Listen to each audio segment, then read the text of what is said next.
狗持枪击毙人类的概率很低，但一定不是毫无可能。今天咱们来插播几条骇人听闻又荒诞离奇的宠物狗持枪杀人事件。2025年3月10号，美国田纳西州孟菲斯市弗雷泽街区39岁男子杰拉德·科克伍德向警方求助，他被自己饲养的斗牛犬奥利奥持枪击中了大腿。据科克伍德称，当时他和一位女性朋友正躺在床上休憩，突然斗牛犬奥利奥跳到了床上，碰巧狗爪子卡在了放置于床上墙的扳机里，随后就那么不经意的一动，枪支走火了。好在这条狗的枪法不是很好，子弹只是擦伤了科克伍德的左大腿，伤势并不是很严重。在科克伍德送医之后，不愿意透露姓名的女伴默默离开了现场，并且带走了枪。狗枪击人的事件可能很少发生，但狗枪击人的事件很少发生不太可能。在2023年1月份，美国堪萨斯州一名30岁男子约瑟夫·史密斯和好友正驾驶车辆外出打猎，而他好友的爱犬一条德国牧羊犬在后座，而同样在后座的还有包括步枪在内的狩猎设备。当时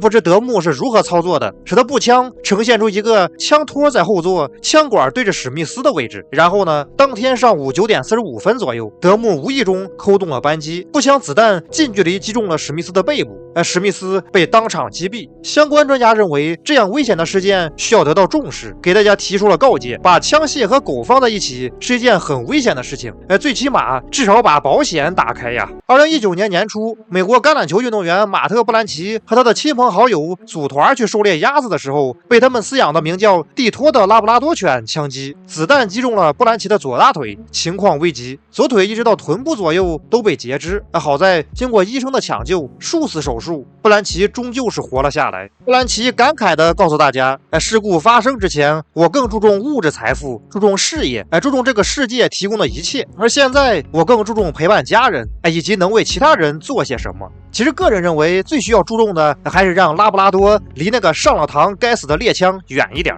2018年，来自美国爱荷华州道奇堡的51岁男子理查德·雷姆报警称，被自己饲养的宠物犬开枪击伤。这是一条斗牛犬和拉布拉多混血犬。这俩狗咋这么喜欢开枪呢？据当事人称当时他和巴鲁在沙发上打闹，巴鲁兴奋了，一个大跳跳到了雷姆的腿上，然后踩中了扳机，枪响了，雷姆的腿中弹了，他被立刻送往医院治疗，好在伤势不严重，当天出院。当时巴鲁是吓坏了呀，在雷姆中弹之后，巴鲁趴在他的身边默默的哭泣，因为他认为自己做错了事情。其实这不怪狗狗毕竟谁能想到会有人把枪吹在腰带上，还上了膛关了保险，然后若无其事的躺下玩耍呢？同样是2018年，美国西墨西州74岁的大爷特克斯·吉里根在开车带自己的3条外犬前往沙漠猎杀野兔的行程中，相似的悲剧发生了。一条名叫查理的罗威纳混血犬将脚卡进了步枪的扳机中，随后枪响了，子弹穿过了座椅，击中了吉里根的背部，打断了他的3根肋骨，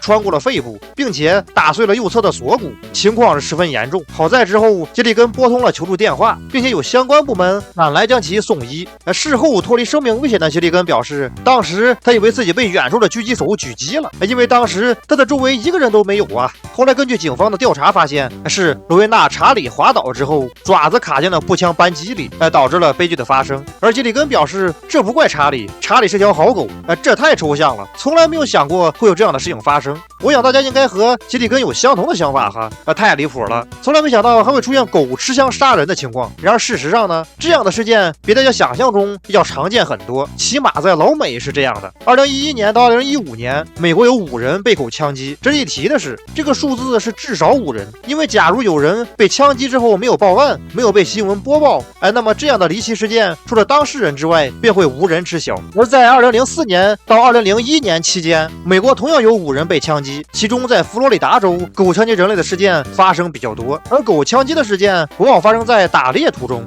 假如多进行几次检查保险开关的步骤，会大大减少被狗枪击情况的发生。比较令人欣慰的是，狗枪击人类的事件很少致命，因为狗的枪法一般不太好。最后还有一条2005年3月10号，美国密歇根州贝茨镇发生了一起猫枪击人类的事件。29岁男子约瑟夫·斯坦顿在厨房做饭的时候，他饲养的猫把手枪碰倒，掉在了地上，导致手枪走火，击中了该男子的下半身，随后被送医治疗。